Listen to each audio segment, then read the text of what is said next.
May I throw in another sad story? Just to brighten things up. There isn't an uninteresting page in Harpo Speaks. And when the book came out, it is just full of great anecdotes and gossip and the round table set and stories, not the tired ones you've always heard, and the pixie-ish Alexander Wolcott, whom Groucho said, I know was a fag, but he was funny. And don't ever say this in public, I think he added. But he loved Harpo, and apparently everybody loved Harpo, and Groucho said to me once, I'm getting off my story, that I took him some material in the 2 weeks I actually wrote for him on The Tonight Show before Johnny came in.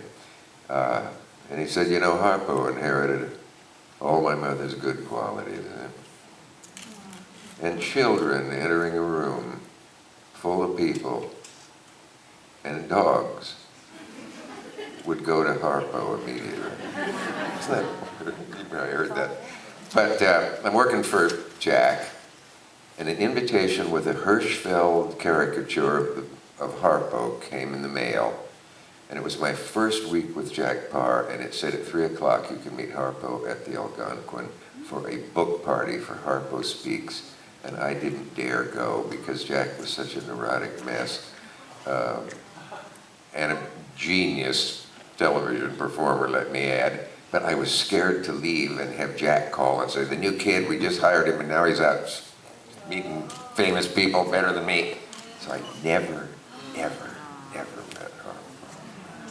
And I think we would agree it's a little late. God, I hate that. Shit is what it is. Well, you hear about the gambling, and he's lost as much money as Harpo made, that line, and the womanizing. I don't want to just focus on all of the negative qualities, but some stories about Chico. Well, but I don't see any of those as negative.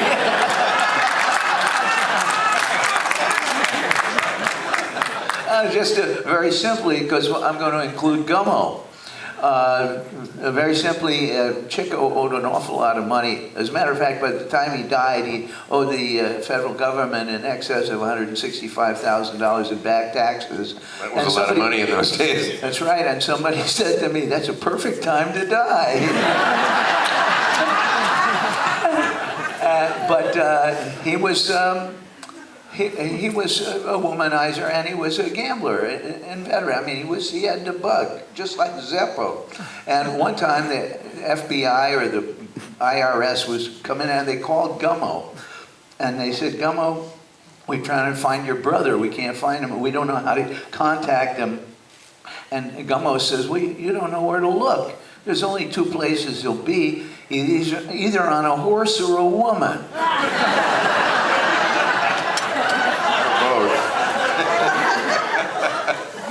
What's the line about, somebody said, how much did Chico lose? What was the exact wording? Whatever Harpo has in the bank, Chico is lost. Yeah, I think that was it. But boy, what a guy. Okay, I'm forced to tell this because I think everybody has heard it, and yet I told it yesterday in Monterey, and most hadn't. Some will leave as soon as I tell it. Groucho told about the meeting of Chico and the great Tallulah Bankhead. You know this, of course. A party in New York said, Chico, you're notorious, as you know. And Groucho said, and Chico was told, you have to be on good behavior. This is a great lady who has come up from the South, from a distinguished family. Her father's the Speaker of the House. She was a debutante. She's a great actress. She had taken New York by storm.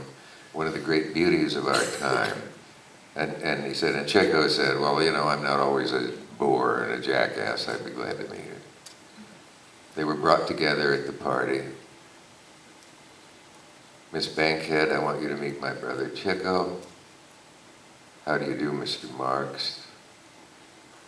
Chico, this is Tallulah Bankhead. How do you do, Miss Bankhead? I want to fuck you.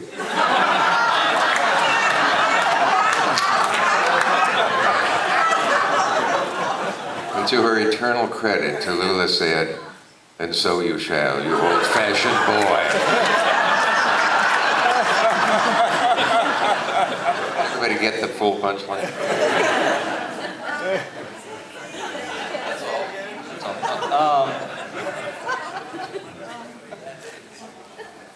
So Dickie, you're friend. You were friends with Groucho for a while, and then you invite him on your show. And if you haven't seen him, you have to rent or buy the Dick Cavett Interviews the Comedy Legends DVDs. They're fantastic. By the way, the best hour I did with Groucho, though there's nothing wrong with obviously the one on the comedy, is another DVD that's called Hollywood Greats. And the Groucho full show on that is the one you and I were talking about, that you said every single moment from the moment he entered was funny, through the singing of Lydia the Tattooed Lady. And this is not a plug for these DVDs. Oh, at least, yeah, I'm sure. I never realized, I didn't want to know how old Groucho was. And on that show, he was hilarious. Oh, I'd say this is not a plug, but these are available on, if it were a plug, I'd be telling you that you could go home and go to Amazon and type in Dick Cavett. You don't need to go now.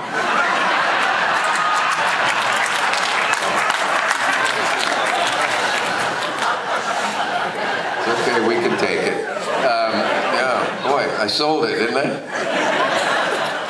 But the one called Hollywood Greats has Katharine Hepburn, Betty Davis, Groucho, and Robert Mitchum and Fred Astaire and Orson Welles and Marlon Brando and all. The whole shows are there. And this brilliant man who will be here tomorrow made these DVDs. The company has done a crappy job of promoting them. So you're among the elite who know that they exist. So tell someone who loves you what you want for your birthday. That's all. You've interviewed so many great comedy legends, and I just have to acknowledge that one of them is here today. One of the greatest comedians of all time is here, and I just want to Is acknowledge. Sylvie Sales? No, he died. No, Mort Not Saul. Mort Saul. Mr. Oh my Mort God. Saul is in the house.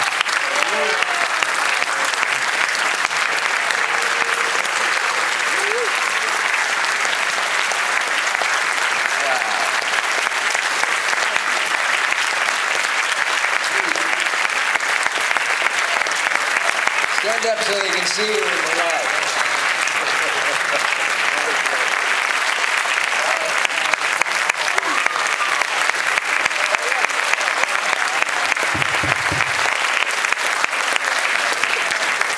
Years and years ago, I had just met Woody, and he said, "Do you know who Mort Saul is?" And I said, "Pretty much, yeah. He just emerged in my consciousness, but I've never seen him." And he said, "You want to go to Basin Street tonight and see Mort?" And I said, "Yeah."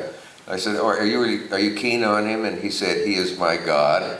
And other than that, so we went and saw Mort and Ella Fitzgerald. And afterwards, Woody took Mort a box of cookies. And on the way, they had never met. And he said, "I hope it doesn't indicate homosexuality." And then when we left, I said, "Well, that was great." And he said, "You know, when I see Mort, I think everyone else should quit the business, Cavett." That's Mort Saul.